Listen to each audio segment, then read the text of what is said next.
The powder was a whisper of white against the dark amber of the whiskey. It dissolved instantly, a ghost disappearing into the liquid. Marco's smile was a gash in his face, triumphant and ugly. He slid the glass across the polished wood of the bar with a practiced, predatory grace. It stopped perfectly in front of the empty stool where Lena was supposed to be sitting.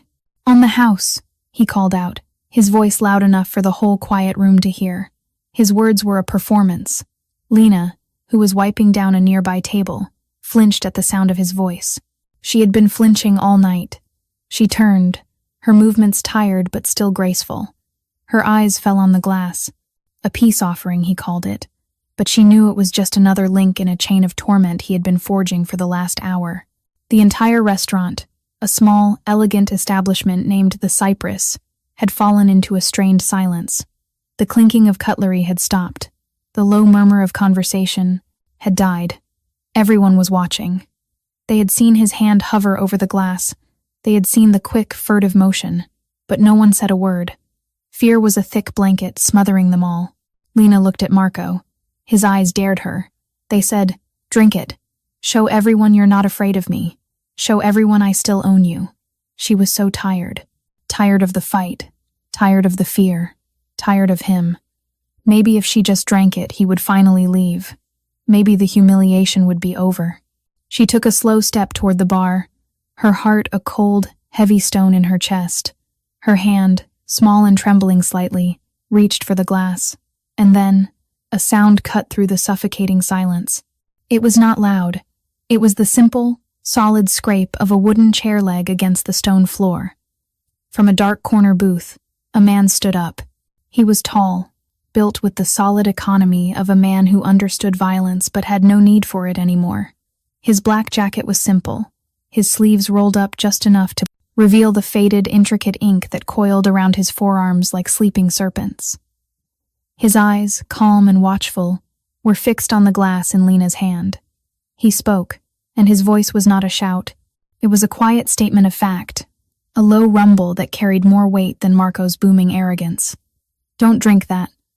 Marco turned, his face a mask of irritation. "Who the hell do you think you are?" The man in the corner didn't answer the question. He didn't even look at Marco. His gaze was locked on Lena, a look of profound, aching gentleness. Marco had made a mistake. A terrible, life-altering mistake. He thought he was tormenting a helpless waitress. He had no idea he had just declared war on Julian Kane, the man they once called the Ghost of Palermo, a man who had buried empires for far, far less. To understand what happened next, to truly grasp the tectonic shift that was about to occur in that quiet restaurant, you have to go back, just 1 hour. The evening had begun with a fragile peace. The Cypress was Lena's sanctuary. It wasn't just a job. It was a carefully constructed haven. The low lighting, the scent of rosemary and old wine, the hushed respect of the clientele. It was the antithesis of the life she had escaped. Her movements were a form of meditation. The way she polished a wine glass until it was invisible. The way she placed a plate on the table without a sound. The gentle smile she offered every patron. Each action was deliberate, a brick in the wall she was building around herself. She was a woman who had learned to make herself small, to move through the world without making ripples. Her past had been a hurricane, and the Cypress was her quiet harbor. Her colleagues respected her. The chef, a burly man named Gus, had a soft spot for her quiet competence. The other waiters gave her the best sections. They saw the sadness that clung to her like a shadow, but they also saw the unbending steel of her spine. Then there was the man in the corner booth, Julian. He had started coming in about 6 months ago. He always sat in the same booth, the one tucked away in the back with a clear view of the entire room. He never made a fuss. He ordered the same thing every time, black coffee and a bottle of still water. He would sit for hours, reading a worn leather-bound book or simply watching. At first, his presence had made her nervous. He was imposing, silent, his stillness a stark contrast to the bustling city outside. But his eyes, when they occasionally met hers, held no threat. They held a quiet curiosity, a strange and unexpected gentleness. Over weeks and months, a silent conversation had begun between them. A shared smile when a customer was particularly kind. a subtle nod of encouragement from him when she looked overwhelmed. He became a fixture, a silent guardian in her corner of the world. She didn't know his name was Julian Kane. She didn't know anything about him, except that when he was there, the air felt a little safer. The shadows didn't seem quite so deep. Their quiet friendship had blossomed, slowly, carefully. A few words exchanged as she cleared his table. A question about the book he was reading. A comment from her about the weather. Tiny, fragile seeds of connection. They had started seeing each other outside the restaurant, walks in the park, quiet dinners in other, even more anonymous places. He was a man of few words, but his presence was a comfort she hadn't realized she was starving for. He told her he was retired, that he had run a logistics company. It was a vague, clean-sounding lie. He told her he had lost his family a long time ago. He didn't elaborate. She didn't press. She had her own ghosts. She understood the need for closed doors. They had a pact, an unspoken one that had slowly become verbalized. A pact for peace, for a quiet life. No drama, no chaos, just the steady, reassuring rhythm of ordinary days. Tonight, Julian was in his usual booth. He had watched her move through the room, a small, genuine smile on his face. He saw the peace she had found here, and it brought him a measure of his own. Then the bell above the door had chimed, and the peace shattered. Marco strode in like he owned the place. He wasn't a customer. He was an invader. His cheap cologne preceded him, an aggressive assault on the subtle aromas of the restaurant. His leather jacket was too tight, his jeans artfully ripped in a way that screamed desperation. He was Lena's ex-boyfriend, a relic from the hurricane she had escaped. He was a former police officer, dismissed from the force for excessive force complaints. Now he worked a dead-end security job, but he still carried himself with the swagger of a man who believed he had authority. His power was an illusion, built on bullying those he perceived as weaker than himself, and in his twisted mind, no one was weaker than Lena. His eyes scanned the room, landing on her with a possessive, contemptuous glare. Well, he said, his voice a sneer that sliced through the quiet ambiance. Look at you, still playing dress-up as a waitress. Lena's shoulders tensed. She kept her back to him, continuing to wipe down a table, her movements suddenly stiff. Hello, Marco, she said, her voice low and even. That's all I get? Hello, Marco? He walked up behind her, standing too close. She could feel the heat of his body, smell the stale cigarette smoke on his clothes. I come all this way to see you, and that's the welcome I get? From his corner booth, Julian's eyes narrowed. The page of his book remained unturned. He watched, his entire body going still. This was the test of their pact. His instinct, the old instinct, was a coiled snake in his gut, ready to strike. But he had made a promise. To Lena, to himself. He would not be that man anymore. Lena turned, putting the table between them. A small but significant barrier. I'm working, Marco. This isn't a good time. Oh, I think it's a perfect time, he said, his eyes roaming over her uniform, a look of disgust on his face. This is what you left me for? To bring people water? You had a man who would have given you the world. The world he had offered was a cramped apartment filled with shouting and the constant threat of his temper. It was a prison of fear.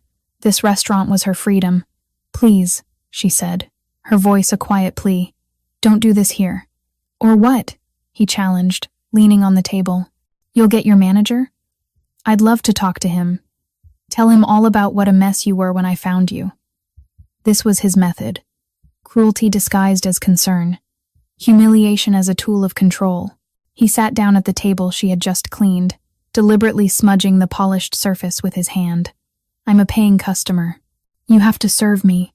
Lena's face was a pale, stoic mask. She nodded, her professionalism a shield. Of course. What would you like? The escalation began. It was a slow, methodical dismantling of her dignity. First, the coffee. He ordered an espresso. When she brought it, he declared it cold. She took it back without a word and had Gus make another. The second one, he claimed, was burnt. Can't even get a cup of coffee right, he said loudly, for the benefit of the nearby tables. Pathetic. Next, the water. He asked for sparkling water with a specific type of lemon, sliced, not wedged. She brought it to him. He took one look and sneered. "Are these organic lemons?" "I can tell, you know. These look like cheap conventional lemons. Do you know how many pesticides are on these things?" She endured it. Each comment, each complaint, was a small paper cut, insignificant on its own, but the accumulation was starting to bleed her dry. The other patrons, the chorus of her small world, shifted uncomfortably. They shot her looks of sympathy, but their eyes were cowed. Marco's aggression had cowed them all. From the corner, Julian watched. His jaw was a hard line. His knuckles were white where he gripped his book. He was a storm held in check by a single, fragile promise. He saw Lena's resilience, the incredible strength it took for her to absorb this poison and not react. He admired it. He loved her for it. But his protection, the very core of his being, screamed at him to intervene. He forced it down. He had to trust her. He had to honor their new life. Marco grew bolder. He accidentally knocked a glass of water onto the floor, shattering it. "Clumsy me," he said, a malicious glint in his eye. Lena knelt to clean it up, the shards of glass like tiny daggers on the dark floor. As she reached for a piece, he moved his foot, stepping on her hand, not hard enough to break bones, but hard enough to make her gasp in pain. "Oh, sorry," he said, his voice dripping with false sincerity. "Didn't see you there." She pulled her hand back, cradling it to her chest. She didn't cry out. She didn't look at him. She just gathered the rest of the glass, her movements swift and efficient, and stood up. That was what broke him. Her refusal to break. Her dignity was a mirror reflecting his own ugliness, and he couldn't stand it. He needed to see her cry. He needed to see her beg. He needed to prove that he could still shatter her. "You know what?" he said, his tone shifting, becoming falsely friendly. "I'm being a jerk. I'm sorry. Let me make it up to you. Let me buy you a drink. For old time's sake." "No thank you, Marco. I'm working." "Come on," he wheedled, getting up and walking to the bar, taking charge of the space. "Just one. A shot of whiskey, to show there are no hard feelings." Gus, the chef, appeared from the kitchen, his face thunderous. "Is there a problem here?" Marco turned, puffing out his chest. "No problem at all, chef. Just having a friendly drink with my girl."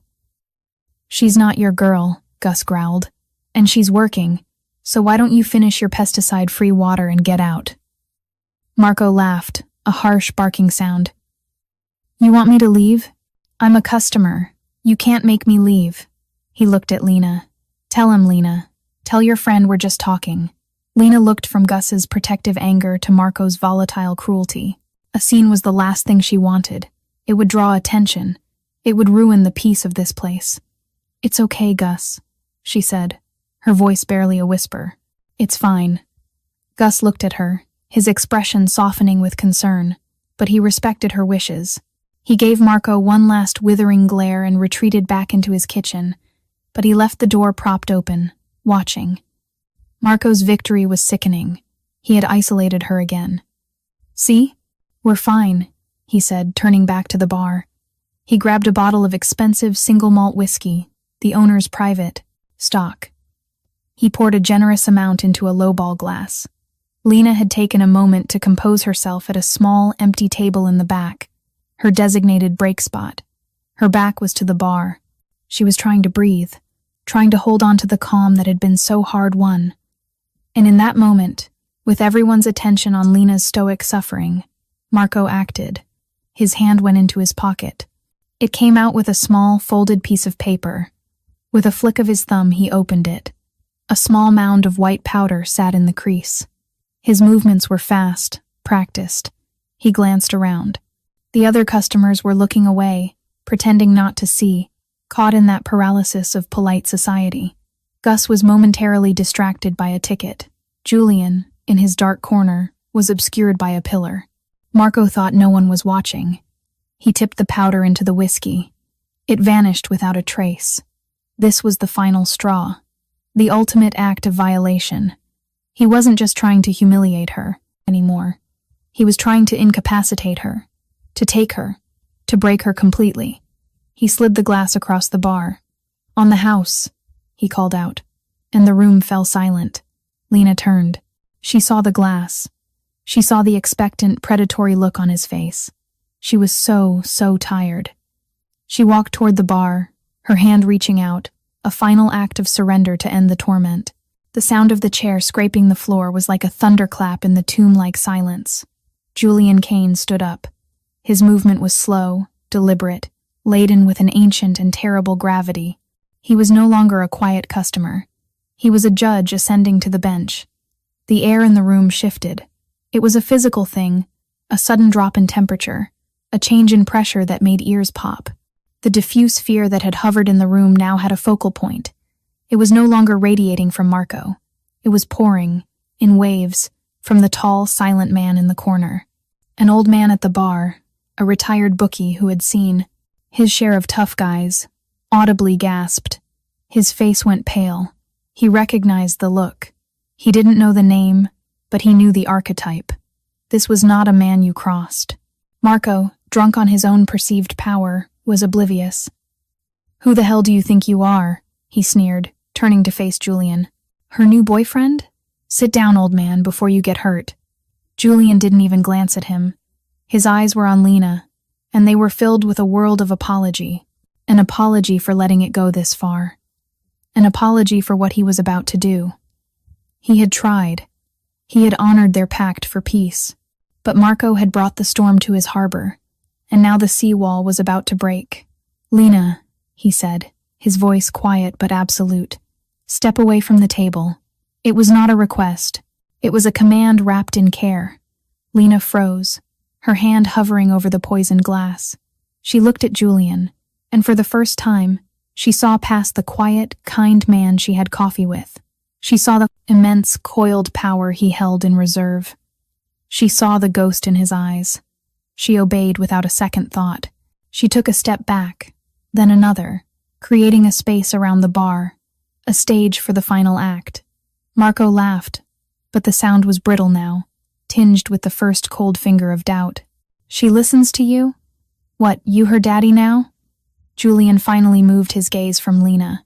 He turned his head slowly, and his eyes, two chips of cold, hard granite, landed on Marco. And in that moment, Marco's world began to unravel, because he saw that Julian wasn't looking at him as a rival, or even an annoyance. He was looking at him the way a geologist looks at a rock he is about to shatter into dust.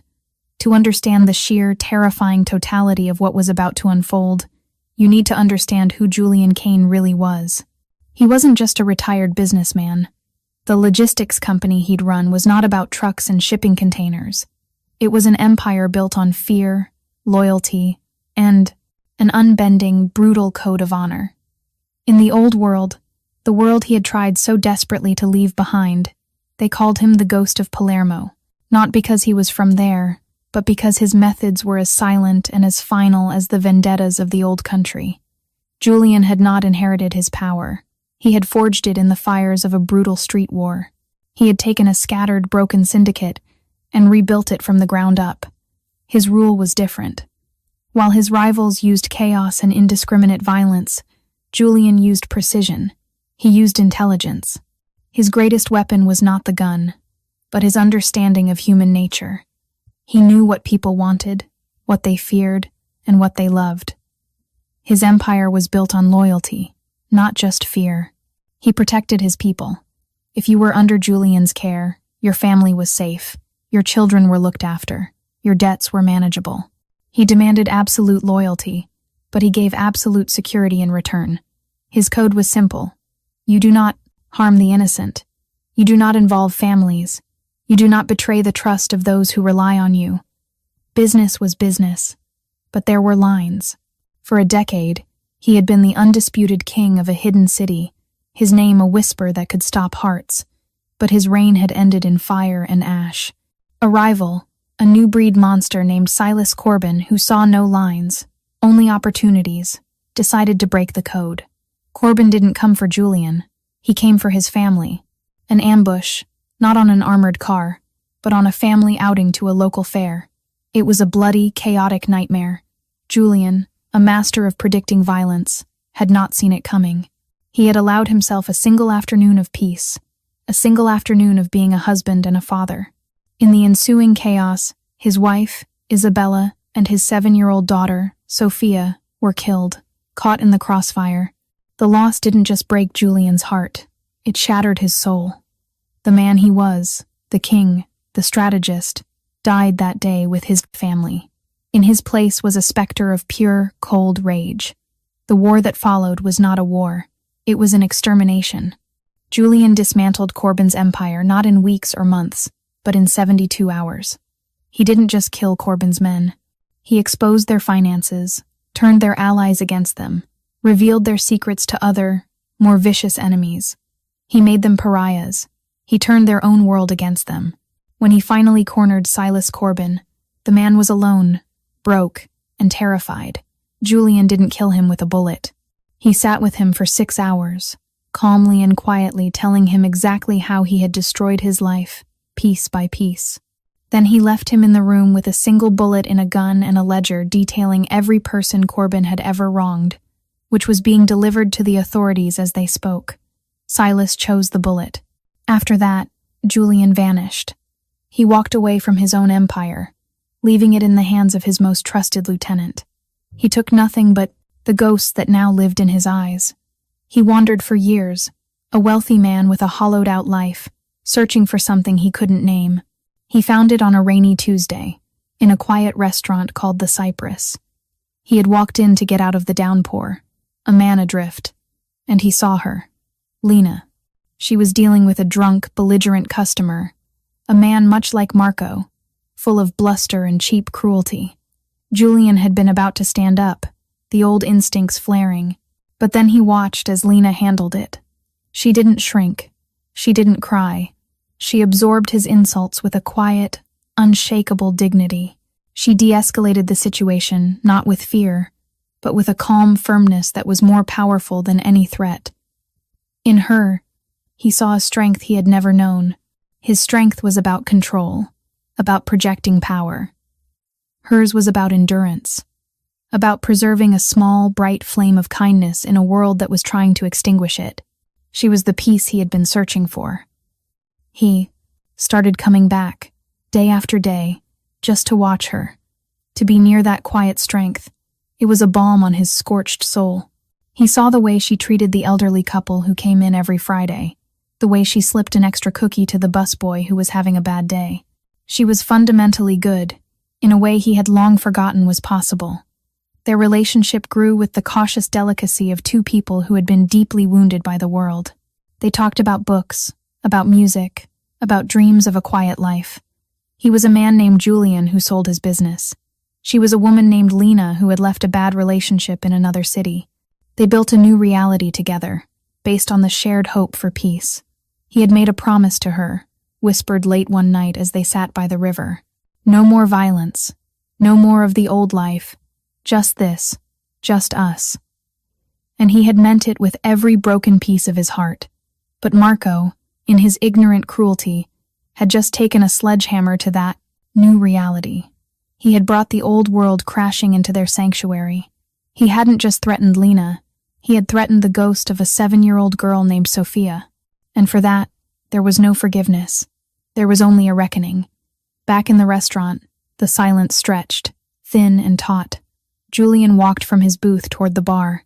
His steps were unhurried, the soft scuff of his leather shoes the only sound. He didn't walk around the tables. He moved through the gaps with an unnerving economy of motion, a predator flowing through its territory. He stopped beside Marco, but he still didn't look at him. His focus was on the bar itself. "Gus," he said, his voice calm. From the kitchen doorway, the big chef nodded, his eyes wide. "Yeah? An empty glass, please, identical to this one." Julian gestured with his chin toward the poisoned drink. Gus, sensing the shift in power, didn't question it. He quickly retrieved a clean lowball glass and placed it on the bar, next to the other one. 2 glasses. One safe, one poison. Julian finally turned his head. His eyes, devoid of any emotion, settled on Marco. Marco, who had been trying to project an aura of defiance, found that he couldn't meet that gaze. It felt like looking into an open tomb. What did you put in her drink? Julian asked. The question was soft, almost conversational. Marco's bravado was crumbling fast. It was a cheap facade, and Julian's quiet intensity was like a pressure washer stripping it away. I don't know what you're talking about, Marco stammered, his voice an octave higher than before. Julian smiled, but it was a terrifying thing, a sliver of ice. Don't you? You went to your pocket. You took out a piece of paper. You poured the contents into her whiskey. I saw you. The man at the end of the bar saw you. He gestured to the old bookie, who flinched and gave a jerky, terrified nod. The couple in the booth by the window saw you. Everyone saw you. He let the words hang in the air. This was the first stage of the deconstruction, the removal of plausible deniability. He was cornering the rat. This is harassment, Marco blustered, trying to summon the ghost of his old police authority. I haven't done anything. You are a liar, Julian stated, not as an insult, but as a simple, observable fact. And a coward. He picked up the poisoned glass. He swirled the whiskey, watching the liquid catch the light. You see, a man confronts his enemy. A coward attacks the unsuspecting. A man fights with his hands. A coward uses poison. He was narrating Marco's character, dissecting him in front of the entire room. Each word was a precise scalpel cut, laying bare the pathetic, insecure creature beneath the swagger. Do you feel powerful when you do this? Julian continued, his voice still low and even. When you try to hurt someone whose only crime is her kindness, does it make you feel like the man you failed to be? Marco's face was slick with sweat. He was looking for an escape route, but the room had become a cage. The other patrons were no longer just passive observers. They were a jury, and Julian was the prosecution. I'm calling the cops, Marco threatened, his hand fumbling for his phone. Julian laughed. A genuine, soft laugh, but it was the scariest sound anyone in the room had ever heard. Please do. I insist. We can all give our statements. We can have the contents of this glass tested. You were a cop once, weren't you, Marco? You know what the charge for this is. Aggravated assault, administering a noxious substance. You'd go to prison for a very, very long time. Marco's hand froze. The blood drained from his face. Julian knew who he was. This wasn't a random stranger. This was something else. Something far worse. Julian placed the poisoned glass down. He slid it across the bar until it was directly in front of Marco. Then he slid the empty glass next to it. But I don't think the police are the right solution for this problem, Julian said. This is a personal matter. He turned and looked at Lena. She was standing by a pillar, her arms wrapped around herself. Her eyes were wide, watching him, seeing the man he truly was for the first time. There was fear there, yes, but there was also a dawning sense of awe. Lena, he said, his voice softening instantly. All the menace vanished, replaced by that profound gentleness that was reserved only for her. Come here. She walked toward him, her steps hesitant at first, then more certain. She stopped beside him, and he put a hand on her shoulder, a simple, grounding gesture. He turned his attention back to Marco, but he spoke to Lena. This man, Marco, tried to harm you. He tried to take away your choices, your safety, your control. In my world, the world I left behind, there is a very specific, very brutal punishment for that. He paused, letting the implication sink in. But this is not my world anymore. This is our world, the one we are building together. He looked down at her, his expression serious and searching. So, you have the choice. I will do whatever you ask. Do you want me to call the police and let them handle it? Do you want me to remove him from your life permanently? Or do you want something else? This was the moment, the turning point. He was not just saving her, he was empowering her. He was handing her back the agency Marco had tried to steal. The entire room held its breath. Every eye was on Lena. Lena looked at Marco. She saw him not as the monster who had haunted her past, but as what he was, a small, pathetic, terrified man. The fear she had carried for so long was gone, burned away by the righteous fire Julian had ignited. She didn't feel hatred. She felt a profound, cleansing pity. She turned her gaze back to Julian. Her voice, when she spoke, was not the whisper of a victim. It was clear, firm, and unwavering. "I don't want him hurt," she said, and a flicker of surprise crossed Julian's face. "Not like that. That's his way, not ours." She took a deep breath. "I want him to understand.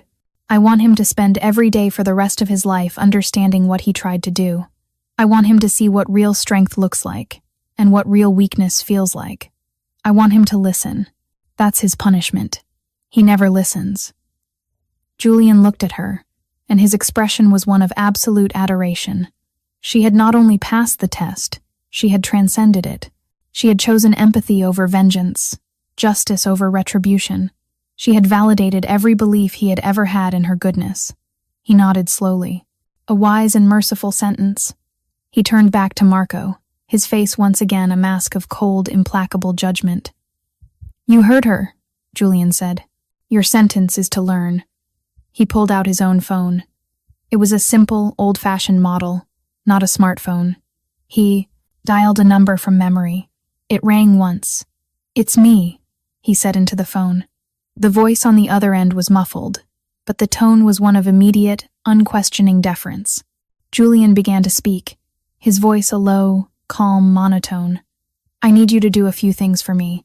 There is a man named Marco Bellini, former police officer, badge number 714, fired for brutality, 2 years ago. Yes, that one." Marco looked like he was going to be sick. How could this man know his badge number? "He currently works for Sterling Security," Julian continued. "He drives a gray Ford Focus, license plate 5, King Lincoln 321. The lease is co-signed by Sterling. I need you to call Arthur Sterling. Remind him of the favor he owes me from the incident in Miami. Bellini's employment is to be terminated, effective immediately. His access cards revoked. His final paycheck garnished for damages." He paused, listening. "Good. Next. His apartment. 14B, at the Crestview Arms on Elm. The building is owned by a subsidiary of Sterling's holding company. I need his lease voided. Morality clause. He has 1 hour to collect his personal belongings." Another pause. "Excellent. Now for the final arrangement. You remember Father Michael at the St. Jude's shelter?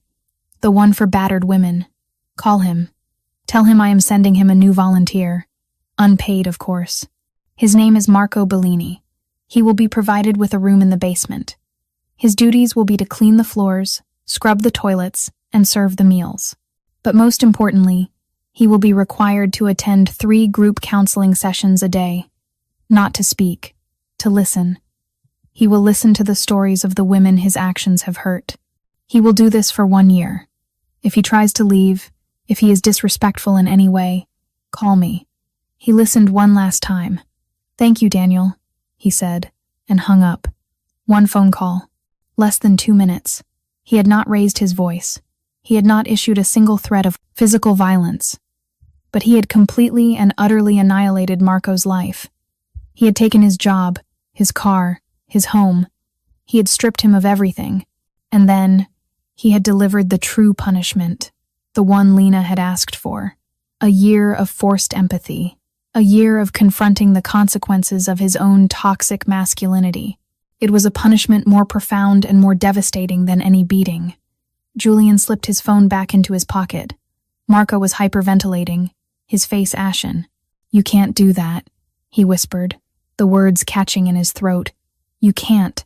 "I can," Julian said simply. "I have." This was power, not the loud, brittle power of a bully.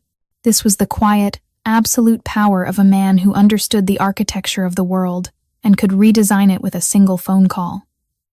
As if on cue, 2 men who had been sitting at a table near the door stood up.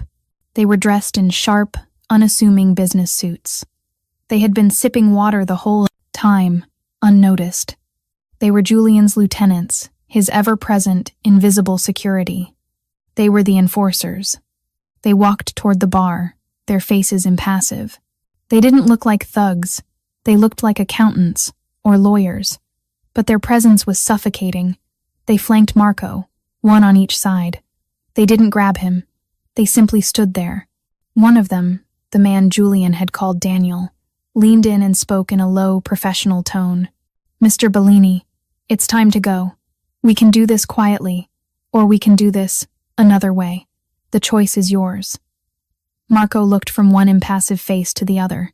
He looked at Julian, who was now focused only on Lena, his hand still on her shoulder. He looked at the faces of the other patrons, who were staring at him with a mixture of fear and contempt. There was no fight left in him. He was broken. He nodded, a jerky, pathetic motion. Quietly, he croaked. The two men gently guided him toward the door. As he passed the table, where he had first sat down, he stumbled. His pathetic, inflated ego had finally and completely deflated, leaving nothing but a hollow shell. The door chimed as they left, the same sound that had heralded his arrival, but this time it sounded like a final, mournful toll. The restaurant was silent for a long moment. Then someone started to clap. It was the old bookie at the bar. He was clapping slowly, rhythmically. Then the couple in the booth joined in. Soon the entire room was filled with a wave of relieved, grateful applause. It wasn't for the display of power. It was for the restoration of order. For the deliverance of a justice that was so clean, so perfect, so fitting. Gus came out from the kitchen, a clean towel in his hand. He walked over to the bar, picked up the poisoned glass, and emptied it into the sink. He then began to polish the bar, erasing the last physical trace of Marco's presence. He looked at Julian, who was now holding both of Lena's hands, his back to the room. "That was justice, son," Gus said, his voice thick with emotion. He was the wise elder, the voice of the community. "I've seen a lot of things in my 70 years. I've seen fights. I've seen vengeance. But that was justice. You gave him what he deserved, but you gave her back her power. That's something else entirely." Julian turned slightly and gave the old chef a small, solemn nod of thanks. His attention returned to Lena. Her hands were cold in his. She was trembling, the adrenaline of the last hour finally catching up to her. He led her to his corner booth, the same one where he had sat and watched over her for months. He sat down beside her, shielding her from the curious eyes of the other patrons. "Are you all right?" he asked, his voice a low, concerned rumble. She nodded, but a single tear traced a path down her cheek. It wasn't a tear of sadness or fear. It was a tear of release. "You saw," she whispered. "You saw what he was." "I saw," he confirmed. "I've been watching men like him my whole life." "Who are you, Julian?" she asked, the question that had been hovering between them for months, now finally spoken aloud. He sighed, a long, heavy sound. The sound of a man tired of secrets. "I'm the man I promised you I was," he began. "A man who wants a quiet life with you. But to have that life, I think you need to know about the one I left behind." And so he told her. He told her everything. About the Empire, the Code, the whispers of the ghost of Palermo. He didn't glorify it. He spoke of it with a weary detachment, like a historian describing a war from a forgotten century. He told her about Isabella and Sophia. He told her about the fair, the chaos, the all-consuming rage that followed. His voice never broke, but Lena could feel the tectonic plates of his grief shifting beneath the calm surface. He laid the wreckage of his past at her feet, a terrible, honest offering. "I walked away from all of it," he finished, his voice raw. "I wanted to be done with that man. I wanted to build something new, something clean. With you. Our pact for peace. I broke it tonight. I am sorry." Lena listened, her heart aching for the man beside her, for the unimaginable loss he had carried in silence. She finally understood the shadows in his eyes, the immense gravity of his stillness. It wasn't emptiness. It was a carefully contained ocean of pain. She reached out and placed her hand on his cheek. He flinched almost imperceptibly at the contact, as if unused to such gentle, unprompted affection. "You didn't break our pact," she said, her voice soft but firm. "You defended it. Peace isn't about hiding from the world, Julian. It's about having the strength to protect the good in it when the bad comes knocking." She looked into his eyes, and she was not afraid of the ghost she saw there. "Your past doesn't scare me," she continued. "It's part of you. The man who did those terrible things. He's also the man who sat in this corner for months, just to make sure I was safe. The man who saw my strength when all I felt was weak. The man who just gave me back my voice. He closed his eyes, leaning into her touch. The tension that he carried in his shoulders, the tension of a lifetime, seemed to lessen just a fraction. True strength, she whispered, echoing the lesson he had just taught the entire room, is about protection, not cruelty. Your kindness to me is not weakness, Julian. It's the strongest thing about you. He opened his eyes. In their depths, she saw not the ghost of a killer, but the soul of a man who had finally found a reason to live again. A new pact was being formed between them, not one of escaping the past, but of building a future that could withstand it. Weeks turned into months. The Cypress thrived. The story of that night had become a local legend, a whispered tale of quiet justice that imbued the restaurant with a new aura. It was known as a safe place, a place where decency was defended. Gus, the chef, had never been prouder. Lena was no longer just a waitress. Julian, through a series of quiet, complex legal maneuvers, had made her a partner in the business. She wasn't just serving tables anymore. She was running the front of house, her natural grace and quiet confidence now blossoming into true leadership. The shadow of fear that had clung to her was gone, replaced by a radiant light. She laughed more. Her smile reached her eyes.